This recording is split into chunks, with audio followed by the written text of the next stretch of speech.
Hi everybody and welcome to Tuesday at the shop. It's now about 11 o'clock and so far our only customer has been a very confused looking elderly person that popped in, had a look around, looked a little bit confused and then just turned away like as if they'd just seen the weirdest stuff in the world. Other than that, the only other person that came in was the person delivering our packaging supplies. Nothing terribly exciting, but we've had some envelopes, some brown tape and some poly mailers delivered. eBay has still been trickling along. We're still getting some nice sales in. Overnight, this came in. I just sold this Pokemon scarf with the Pokeball print on it. That was pretty cool. Sold a Ray Stantz Ghostbusters figure. And this morning we've actually sold this Demogorgon for $32.99, which is quite a nice sale.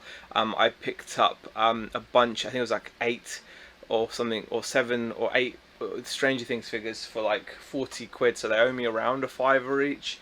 So to get $32.99 is a nice little sale for that. And I still have to package off this Yu-Gi-Oh badge. That'll be easy.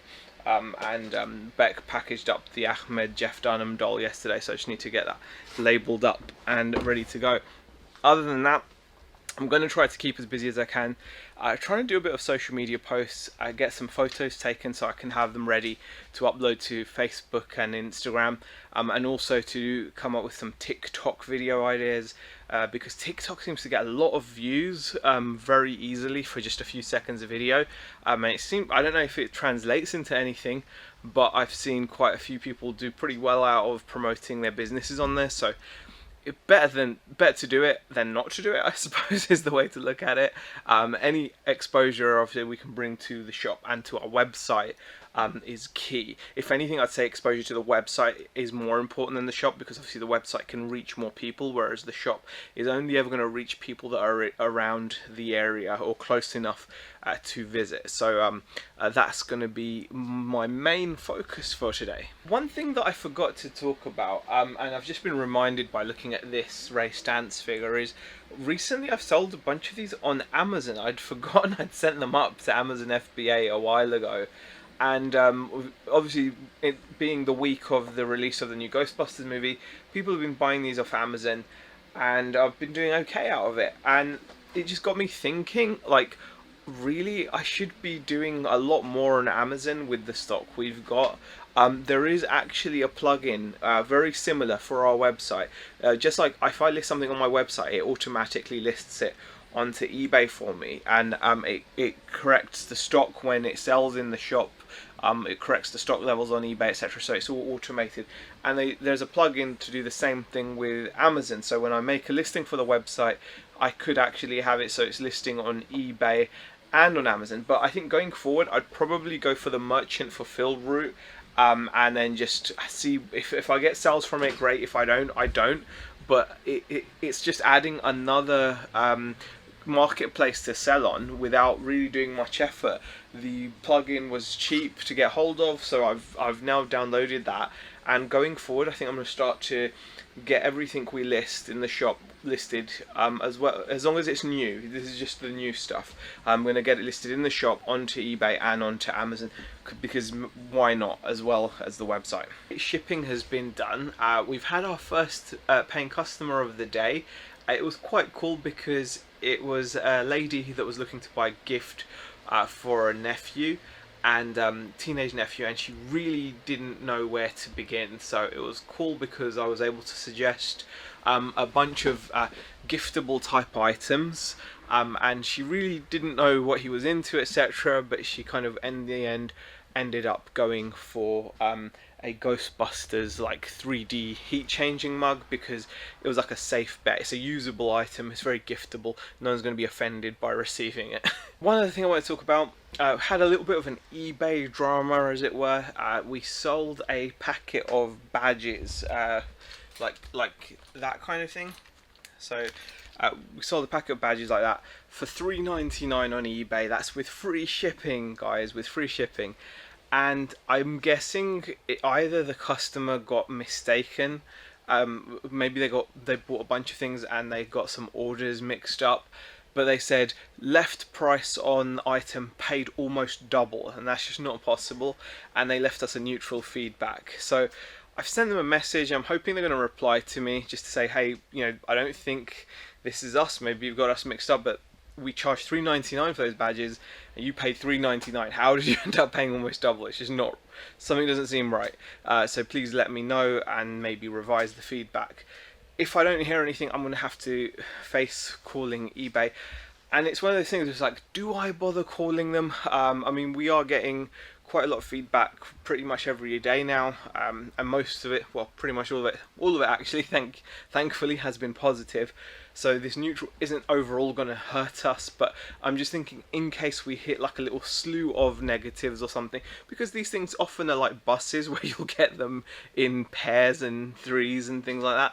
I want to at least get rid of any ones that I know I can get rid of. So I'm kind of in the middle of debating whether I can be bothered to call eBay or chat to eBay to potentially get this removed. I think it should be quite removable, because I almost feel that irrespective of whether there was a price ticket on the item, they've paid the price that was shown. They've agreed to pay the price that was shown. It doesn't really matter what the price says on the item, right? I don't think that makes a difference. It's like you've agreed to pay X amount just because you've received it, and seeing that I paid a different price shouldn't really give you the right to leave negative feedback, because you bought it on that price. But in this case, I'm certain that if there was a price ticket, it would be the same as it was there. So if we're charging $3.99 in the shop, it's going to be $3.99 there. Going forward, that's not the case, because I've actually upped all our eBay prices by 10%, because I'm just like, kind of like, with the new stuff especially, I'm not super fussed about getting loads of sales on eBay for it. I'd rather that we sell this stuff directly from our website or on social media rather than selling it through eBay, because obviously the margins in this stuff are not as good as what you get from selling the used stuff. Anyway, I better get going, customers. We're both as bad as each other. This is her day off. She's popped in, but I am quite literally gonna go booting her out. But she's been such a sweetheart. I bought you lunch. And she's bought me a steak and ale, is it? Yeah. Steak and ale pie from the roasting joint, and a sausage roll from the roasting joint. And they're both warm. And both warm. So I'm gonna have a nice lunch that I wasn't expecting to have. And you've been charity shopping for yourself, haven't you? Got yourself some nice new garms. Yeah. Did you show one of them off? No. Oh, okay. No.